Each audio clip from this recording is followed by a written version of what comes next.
Merhaba, ben İlke Özyüksel. Kahverengi saçlıyım. Üzerimde kahverengi bir sweatshirt var. Arkamda televizyon var ve evimdeyim şu an.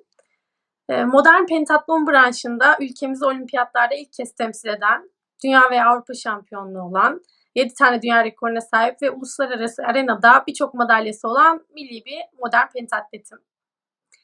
Bugün size hayatımda yaşadığım bazı zorluklardan, hayat mücadelemden bahsetmek istiyorum. Hayatım aslında doğumumla birlikte zorlukla ve mücadeleyle başladı. Yüzümde hemanjiyom adı verilen, damar çokluğu olan bir hastalıkla doğdum. Ve bu hastalığı yenmek için, daha doğrusu hastalığın beni öldürmemesi için çok mücadele verdi ailem.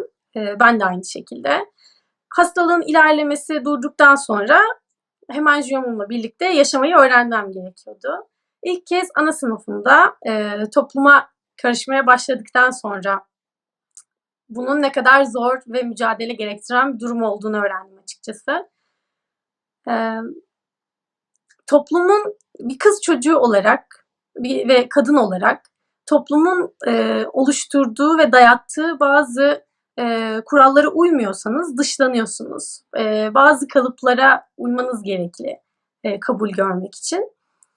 Ben de bunu fark ettikten sonra ya evime özgüvenim içeri çekilmiş, özgüvensiz bir insan olarak evime sığınacaktım ya da bununla mücadele edip hayata karışacaktım. Ben mücadele etmeyi seçtim.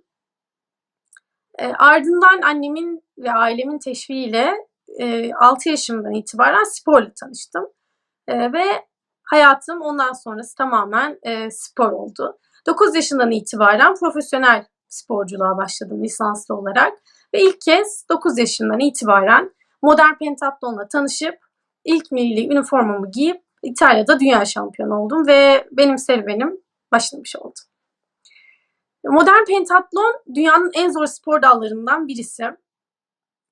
Bu branşı hem yapmayı çok seviyorum hem yaparken çok zorlanıyorum.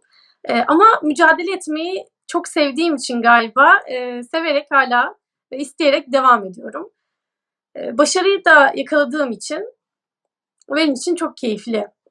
Yani işim oldu şu anda ama hayatımı, hobimi işe çevirdim diyebilirim.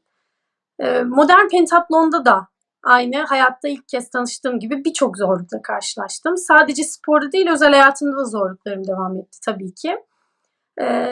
Ama böyle insanın kafasına dank eden dönüm noktaları olan anlar var. Bu anlardan bir tanesi de benim için 2015 Dünya Şampiyonası'ydı. 2015 Dünya Şampiyonası'ndan bir hafta önce İngiltere'de yapılan Büyükler Avrupa Şampiyonası'na katıldım ve orada attan düşerek parmağımı kırdım. Benim yaş kategorim yıldızlardı o zaman ve büyüklerde yarışmamı Macaristan'daki antrenörlerim istemiyorlardı. Macaristan'a tekrar döndüğümde hiç kimse benimle ilgilenmedi. Kimse yüzüme bakmadı. Parmağımın kırık olup olmadığı umurlarında bile değildi. Sadece çok sinirliler ve çok kızıyorlardı. Ben sadece üzülüp bana böyle davrandıkları için, bu halde olduğum için çok ağlıyordum.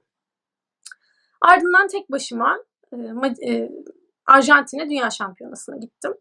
Türkiye'den önceden çalıştığım bir hocam bana eşlik etti o yarışmada. Yarışmaya giderken moral motivasyonum çok düşüktü tabii ki.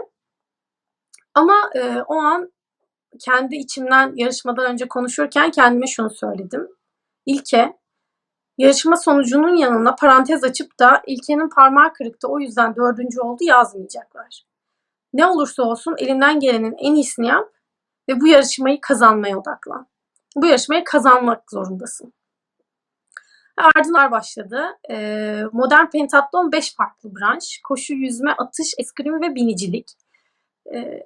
Ve hepsini tek günde yapmanız gerekiyor. Bütün puanlar toplandıktan sonra da tek bir madalya alıyorsunuz. Benim ilk 2 yarışım beklediğim gibi geçmedi. Biraz kötüydü ve tabii ki çok üzüldüm.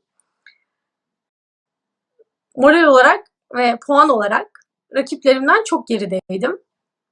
Ama yarışma ısınmasında, son yarışmada, koşu ve atış kombinasyonda kendime şunu söyledim. İlke, asla önüne bakma, yere bakarak koş Sadece kendini düşün. Son 800 metreye kadar kimseye bakmam.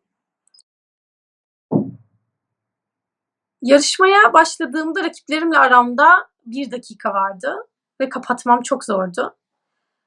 Yarışmanın son 800 metresi, şampiyonluk için 3 kişi yarışıyorduk. O kadar yorulmuştum ki onlara yetişeceğim diye. Sadece koşuyordum. İlke hiçbir şey dinleme, sadece koş. Yarışın son 100 metresi birinci olduğumu fark edebildim. Yani yarışma boyunca bunu hiç fark edemediğimi fark ettim. Ne kadar konsantre olduysam. Yarışma bittiğinde dakikalarca yerden kalkamadım. Bacaklarım o kadar ağrıdı ki. Yani kısacası hayatta karşımıza hep zorluk çıkacak. Herkes zorluk yaşıyor. Önemli olan bunu nasıl çözümlediğimiz ve bunlarla nasıl başa çıkabildiğimiz. Hedefimize odaklanmamız, hayallerimize koşmamız ve bizi kimsenin engellemesine izin vermememiz gerekli. Hep konuşanlar, hep yapamayacağımızı söyleyenler, hep bizi desteklemeyenler olacak. Ama iç motivasyonla, kendinize olan inancınızla bir şeylere başarabildiğimizi kendimize dahi gösterebiliyoruz. Biz bize inanmasak da bazen doğa, hayat bunu bize gösteriyor. Kendinize inanın, çok çalışın, hayallerinizin peşinden koşun.